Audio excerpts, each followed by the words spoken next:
Good morning, YouTube. I'm Brandon with Backwoods Survival, PNW style, and this morning here we're going to go over a couple of things here in the shop. I'm going to go over a couple knives that I'm particularly fond of. Don't mind my dogs, they're rolling around in here on the floor. But this knife here I picked up at Walmart, 10 bucks. It's a cheap one. I had an expensive one, broke on me, so I whipped in there real quick, picked this one up. So far I have not been disappointed by it. It's a Camillus Titanium. It's a full tang. Comes in at 9.5 overall, with a just over a 4.5 inch blade, and it is an 1/8 inch thick with a pretty decent 90-degree back for getting some massive spark off your ferro rods for when it comes to starting fire. Now this one here that I most recently got is a Jeff White blade. It is his Bush 2, and again, I have not been disappointed by this blade. He does fine work. All hand forged, hammer marks are still on there. You got a convex grind to it. Got his little mark right there on it. Curly maple handle. You can buy all different kinds of his knives from, I believe, a Bush 1, Bush 2, which I have here, and so forth. Comes with a pretty decent sheath. Pretty well made. We'll see how it holds up in time though when I take it out in the timber and give it a go. But right now, this blade from Jeff White, the Bush 2, is a full tang. Comes in at overall roughly 9 3/4. Blade itself 5.5, and again 1/8 inch thick. And this blade here also has a very good 90-degree back for getting those sparks off your ferro rod, which I'll show you here in a little bit. Right now I'm not really using softwood here. I'm just going to do a little batoning, might do some feather sticking. And this is just stuff in the shop. This is just some kind of wet fur that I had lying around. Actually right there. What I burn out here in my shop is primarily fur. This stuff's just a little bit wet. It's fresher. Got it just not too long ago. But I'm gonna go ahead and just do a little bit of batoning with it. Give you guys a demonstration. So we'll go ahead and give it a go here.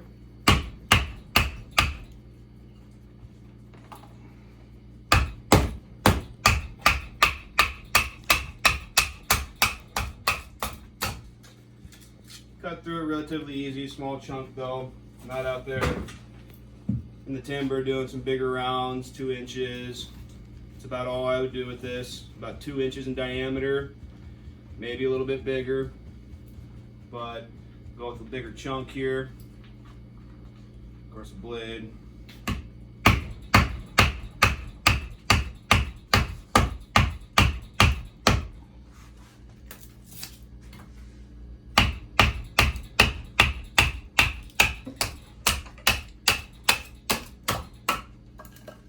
Pretty easy. Now I'm not a big fan of batoning unless I absolutely have to. A knife is primarily for me for processing meat, cordage, defense, things of that nature. I typically carry a small little hatchet with me, and if I'm going to be splitting up wood, I'm going to be using a hatchet, not my knife. So overall, does pretty good. We'll see how it does with a little bit. And it doesn't come super sharp. I would recommend sharpening it if you decide to buy one of these. They're a good little gift for someone just starting out.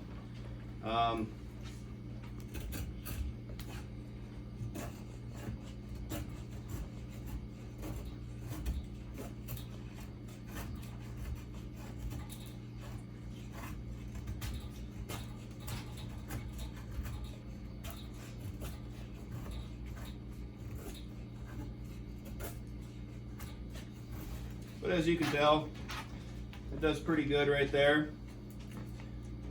That's going to get me a good little fire going with the ferro rod.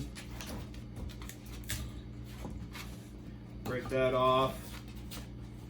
Hit it with the ferro rod, and that's probably going to get me my fire going relatively quick with the proper material to go with it.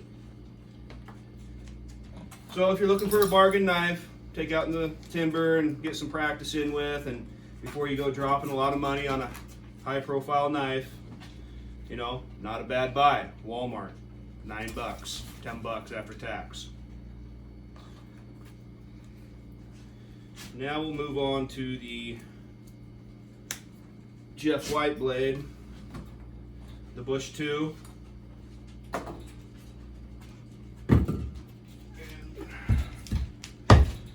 We'll just go ahead and cut right off of this big chunk. It's a little bit, yeah, it'll work pretty good. We'll see it.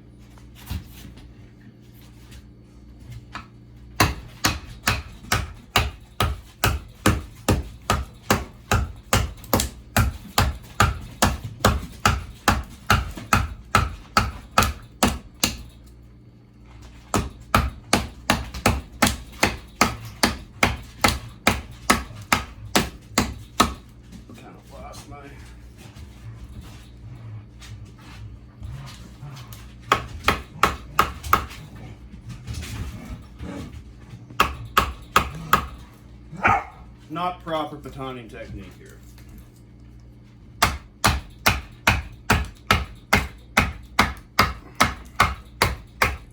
But as you can tell, even in the shop, doing a little bit of stuff just to get a fire going, which I'm going to be getting going here soon. That piece is a little bit too big for doing some batoning, so I'll give you a little bit more here on some smaller stuff.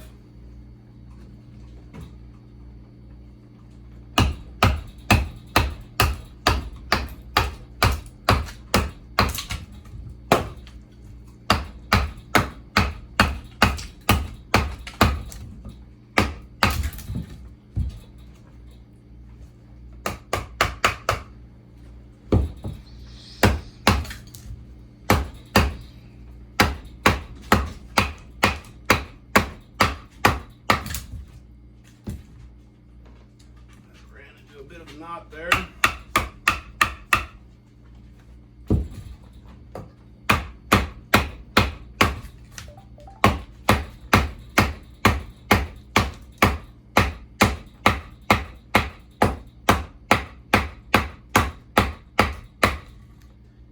Yeah, I think I ran into a bit of a knot. We'll see.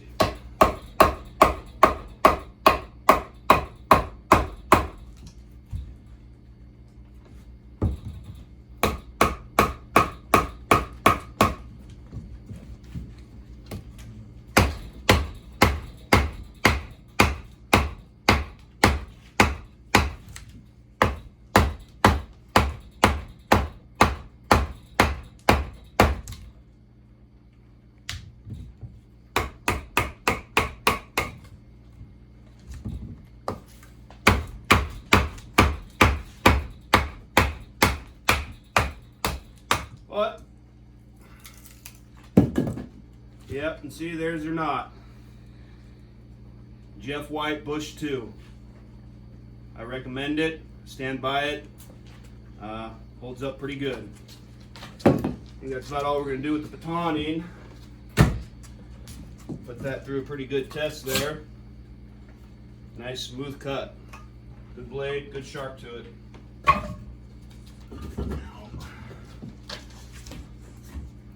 See how well it holds up to just a little bit of feather sticking.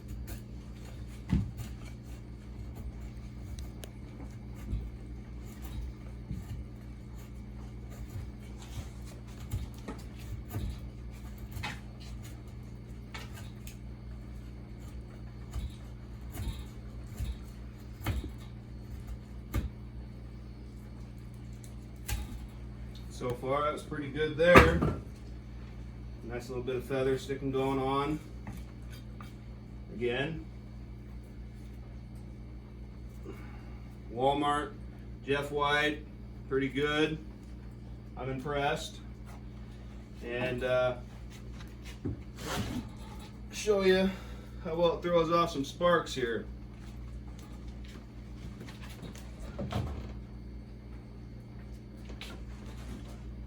So what I did here in the shop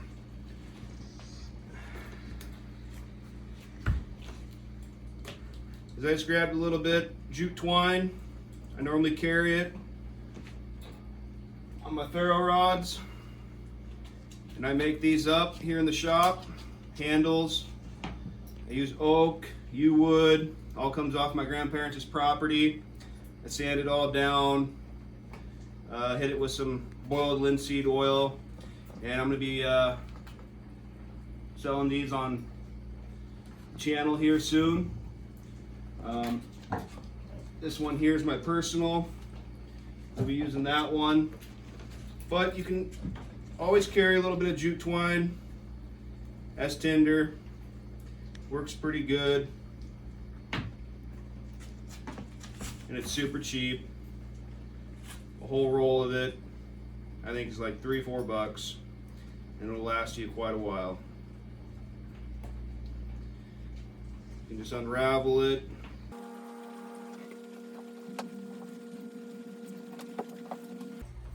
Get it all unraveled, and then you can bird nest it up. Make a decent little bird nest out of it. So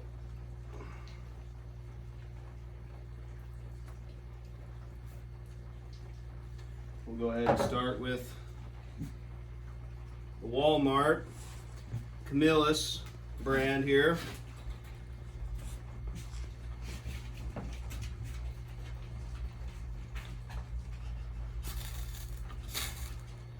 Just like that, pretty good. You know, get yourself a nice little, normally I'd use some bark, something like that. And then there's your fire. Walmart Camillus, 10 bucks. Give you another little demonstration of the amount of spark it throws off here. It's pretty good, I think. It's pretty important when using a ferro rod to have a good knife with a good 90-degree to it, and a good ferro rod that'll throw you a decent amount of spark. Now we'll go with Jeff White. This here is Milo. He's just a pup turned one. This one here is Tyr. He's the dad. And then little Frigga over here is the mom. Texas Healers. So we got Milo, Tyr, and Frigga over here. They're always a bundle of fun trying to get in the way and help out. All right, no more.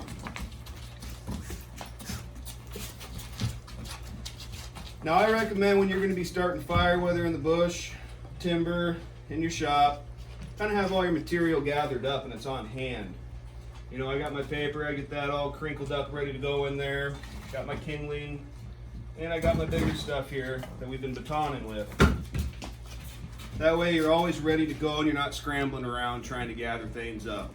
Starting a fire, especially in the Pacific Northwest when it's dumping down rain and you might be soaked, rain gear failed, didn't have it, it's an emergency.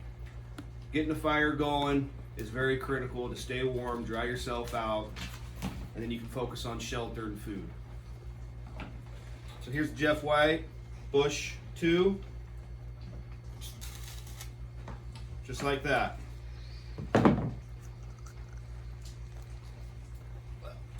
That burned up a little quick. Jute twine does that. So either way, there it is, Jeff White.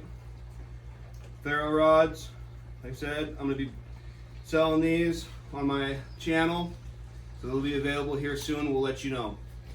As of right now, I'm going to get this fire going. I'm going to get some coffee on, and then we'll see you back here in just a little bit.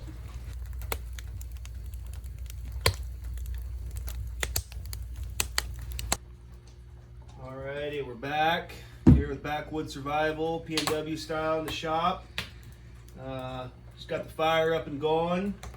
It's taken off pretty good. I'm impressed with that batoning that we did.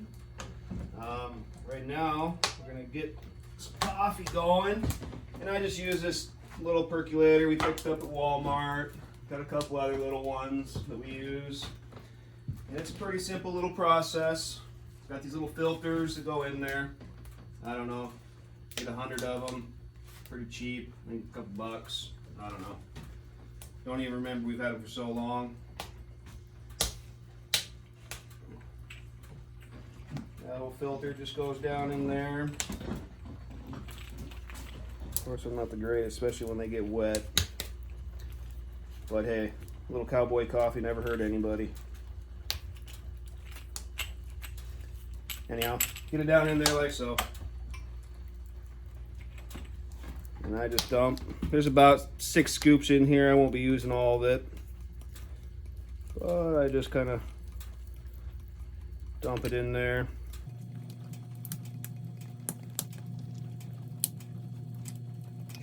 Yeah, it's pretty good. Throw a little cap over it. Drop it on in there. Water. And get that thing. Ooh, that's already getting pretty warm. Nothing better than some percolated coffee on a rainy PNW day. Now, with that being said, we're going to let that go ahead and perk up right there. Get that going. Wife loves her coffee. She's my camera lady today here in the shop. Also wanted to show you. So I went out and I was pretty impressed that my chili pepper plant was still producing some peppers. So I went out there and picked them, the rest of them. I've been working out of town, so I haven't been home all that much during the week. But we got those drying up. Those should make some good chilies, enchiladas, stuff like that. They're drying out pretty nice. I just throw them on the pan in here, pizza pan, and let them sit. I'm sure there's a lot of other ways. You got dehydrators and stuff like that, but I like to conserve on energy. Just a little bit. So anything I can do old school like that, I do. Anyhow, I wanted to show you over here where I've been working on my ferro rods and some handles. Come out here at nighttime, do a little working on stuff. Again, this is my personal. This is one I used just a moment ago. This one is a 1/2 inch in diameter by 6 inches long, minus what I insert into the wooden handle. This is made out of oak. And I don't have, because I used it, I don't have the jute twine on here. I got just a leather bootstrap lace. These other ones I've been working on, making up. These ones are 5 inches long, minus what I insert about a 1/2 inch into the handle. Jute twine, oak handle. Ran out of boiled linseed oil. Dogs. So before the dog knocked open the wood stove door there, I was talking, I ran out of boiled linseed oil, so this is some poly on these two here. My other 2 handles I'm not going to finish until I get some more boiled linseed oil. But typically I use boiled linseed oil when I make these, just a better all-around protection and look. But here are 2 handles almost complete for these ferro rods right here, and this is what they look like before they're inserted. I sand off a little bit of that finish right there. Strongly recommend before you go use these, take some sandpaper, whatever. If you got something better in mind, let me know. I just use some sandpaper and I scratch off all this stuff, or I'll use the back of my knife and scrape it off. Otherwise, you'll be fighting to get that beret of sparks that you're going to need to start a fire. But these are some of my oak handles, kind of sanded down. These ones are ready to be hit with some linseed oil, boiled linseed oil once I get it. I drill a 1/2 inch hole into here, tap that ferro rod in there. Sometimes I put a little bit of wood glue in there, and that's just because these ferro rods come pre-drilled for a key ring, lanyard, whatever you would think of to use to fasten around here so you don't lose it. You can strap it up to something.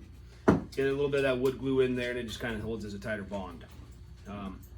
There's another little handle. And like I said, I use oak. This is what they look like before